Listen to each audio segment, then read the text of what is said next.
Hi everyone, this is Dr. Donna Grant Wilcox. Thank you for tuning in to the continuation of me reading my life story, Falling into Faith, A Journey to Freedom. And Sunday, February 6th, was my birthday, so I turned 62. Can't believe 62. It just don't feel right, but it is what it is. I wanted to bring up something about what happened when I posted chapter one of my book. Now, chapter one was called Setting the Stage, and basically it was just setting the stage for me to tell the story about my life. But I talked about the political unrest that was happening when I wrote the book and has continued to be so. I talked about God being our refiner and purifier, and He is our master potter, and we don't have to worry, we don't have to fret. We look to Him. He's the one that will bring us through and bring us through victoriously. Well, there were a group of Satanists from all over. I mean, they were from all different states, and a group of Satanists and atheists, and they began to attack, what I said in my first chapter. But what I take away from that is a seed was planted. So, of course, I was in the delete mode because it was pretty ugly, some of the things that they said. And I did not want that on my ministry page. But at least I know that a seed was planted, and I thank God for that. I'm just going to leave it at that. A seed was planted, and I know that the Lord will do something with it. Now to get on with the beginning of where I start telling and talking about my life. And if I make a mistake in some way, I'm going to correct it. I'm not going to start the video all over again. I'm just going to keep reading on. That's going to be hard for me. I'm kind of a perfectionist, but that's okay. All right, chapter 2. Mischief and Miracles. Born in Mobile, Alabama, I am the youngest of three preacher's kids, commonly referred to as PKs, with an older brother and an older sister. Larry is 11 years older than me, and Robbie is 3 years older. In the 1960s, discovering the gender of a child before birth wasn't an option. The months of waiting became a time filled with old wives' tales and exciting guessing games. Mother claimed during her pregnancy she just knew I would be a girl, and, as she put it, a prissy little thing. Anyone who knows me would say, without hesitation, she got that right. My parents decided my name should be Donna, after the actress Donna Reed. For those old enough to remember the Donna Reed show, she often vacuumed and cleaned the house in a dress, high heels, and pearls. She always wore pearls. Some readers may know her as Mary Hatch Bailey, the wife of Mr. George Bailey from the movie It's a Wonderful Life. Donna means woman or lady in Italian. The original meaning is closer to lady of the home and was a title of respect. Although I am not Italian, I appreciate knowing the special meaning of my name. I am a mixture of Irish and Native American Indian. Quite the combination. My blonde hair and fair skin accents the Irish, but my high cheekbones and facial profile shows off the Native American Indian side of my family. Needless to say, I received a double portion of stubbornness and temperamental nature. There is something wonderful about knowing who you are and where you came from. Not everyone has the privilege of knowing the why, how, and who. Regardless, our Heavenly Father can rewrite our stories and give each of us an amazing present and future. Even with the knowledge of where I came from and our rich family history, God still beautifully rewrote my story. He brought meaning and value to years of pain, despair, and hopelessness. I'm so thankful He did. As a young man, Dad answered the call to preach. Because he was a licensed and ordained minister, our lives revolved around church. A preacher's home is usually the center of attention, and we were no exception to this rule. Too often it seemed a spotlight shone directly on our house, giving people a lot to observe, judge, gossip, laugh, and pray about. Early on, I faced numerous health problems. Always labeled the sick one, I desired more than anything to be happy and healthy. Comments like, "Oh, poor Donna, she's always so sick," had a profound and negative effect on my life in every way. I began to understand at a very early age the importance of our words and how they affect others. They can build up or tear down, heal or wound, bring hope or despair. Words are truly powerful. About a year after I was born, we left Mobile. Dad accepted a pastoral position at a church in Graceville, a small town in Florida located approximately 20 miles from Dothan, Alabama. We lived in the parsonage next to the church, a charming little white house with an old-fashioned front porch and white picket fence. The town embraced a warm Mayberry kind of feeling, with a small, close-knit community. People were welcoming and quickly became family. Directly across the street was a small park bench facing the road. The bench captivated my attention.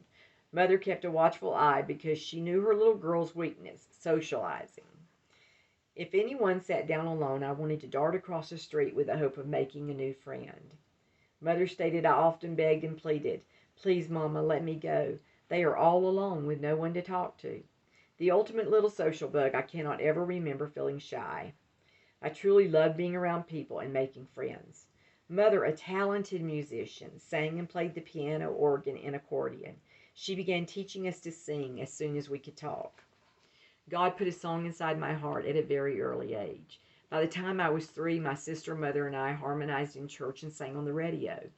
When we sang in church, Mom often stood me on the altar next to the piano so the congregation could see me. Blessed with a good set of lungs, a polite way of saying I sang loud. I sang anytime, anywhere, and for anyone willing to listen. Music is a powerful, therapeutic, and healing tool for the mind, body, and spirit. It causes the brain to release a neurotransmitter called dopamine, a feel-good hormone. Listening to music with someone else can also release prolactin, a hormone that bonds people together. As a child, it brought joy to our home and continues to do so today in my own family. Dad kept old cassette tapes of his girls singing and played them often until he passed away in December of 2011. One Sunday morning, my parents were getting ready for church. Robbie and I had measles, so we stayed home with Larry. Giving in to my pitiful pleas, Mama finally agreed that if Larry stayed right with me, I could sit on the bed and cut out paper dolls. Everything seemed to be going along just fine until the phone rang. Larry ran to answer it, and for no apparent reason, I began jumping on the bed with the scissors in my hand.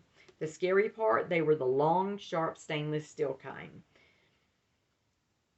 I knew this was a big no-no, but kids will be kids. You can guess what happened next. Falling off the bed, I landed on the scissors, stabbing myself in the chest. Hearing the bang, Larry ran back to the room. To his horror, he found me face down on the floor and motionless.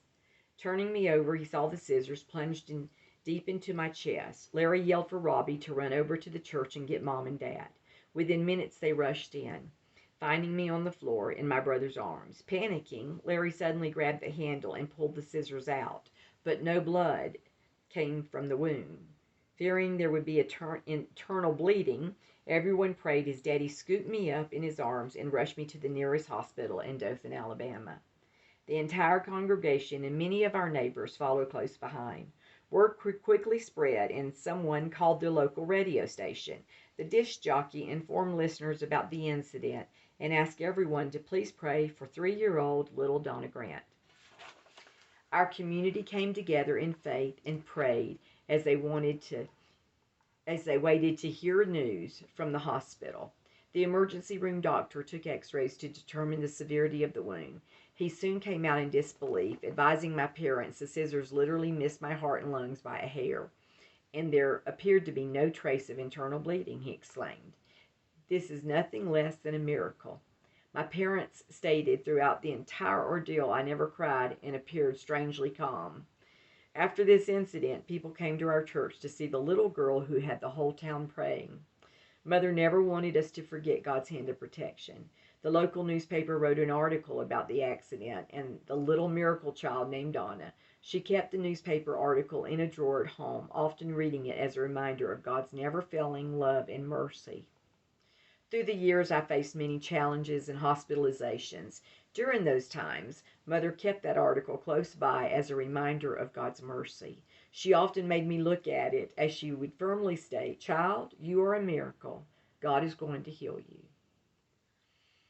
The scar remains today, along with many others. They serve as a reminder of the enemy's failures and God's miracle-working power. Father God is our healer and protector, and nothing is too hard or impossible for him. The enemy wants to destroy our lives, but God has the ultimate say. He will not only carry us through our trials, but will use the things meant to destroy our minds and bodies creating in us a strength and courage to face the giants with victory and wisdom. However, it is up to us to choose Him and His will. God gave us an incredible gift called free will. If we choose well, our lives will be blessed. When we commit our hearts to the Lord and walk in obedience, the Bible tells us He will take the curses of our lives and bring forth a blessing. When God performs the miraculous in and through us, it is not solely for our benefit. He longs to use it as a lifeline to salvation, hope, blessing, healing, and wisdom in the hearts and lives of everyone we meet. Throughout the Bible, there are numerous stories of God's amazing power, turning what was meant for evil into something good. The story of Joseph is an excellent example. The young man went through unimaginable and painful situations, yet his words show a profound wisdom and understanding of God's hand, carefully working out all things for the good. His brothers then came and threw themselves down before him. "We are your slaves," they said. But Joseph said to them, "Don't be afraid. Am I in the place of God? You intended to harm me, but God intended it for good, to accomplish what is now being done, the saving of many lives." Genesis chapter 50, verses 1 through 20. A minister's life is often like that of a military family. When you feel God is calling you to a new ministry opportunity, you move. Sometimes you move often. Prior to pastoring, Mom and Dad were traveling evangelists. In the early years of their ministry, they held revival services at a small church in Fort Walton Beach, Florida. While there, my parents felt a burden for this church and strong desire to keep the lines of communication open. A pastoral position became available, and although our family loved Graceville, Dad and Mom answered the call God placed in their hearts years earlier and accepted the position, embarking on a brand new journey. We packed up and headed further south. Fort Walton Beach is a small town in northwest Florida, located between Pensacola and Panama City, along North Florida's Gulf Coast, often called the Emerald Coast. Miles of beautiful beaches grace the area with sand as white as snow. Not a bad place to call home. In fact, Fort Walton Beach became home to our family for over 30 years. If you are from the South, it is common to refer to my hometown area as Floribama or LA, Lower Alabama. Due to my strong and Southern accent, people who are not from the South often ask where I'm from. I frequently say LA just to see their expression. Once I explain, they normally look relieved for some reason. It is quite amusing and leads to some interesting conversations about my Southern roots. And that is the end of chapter 2.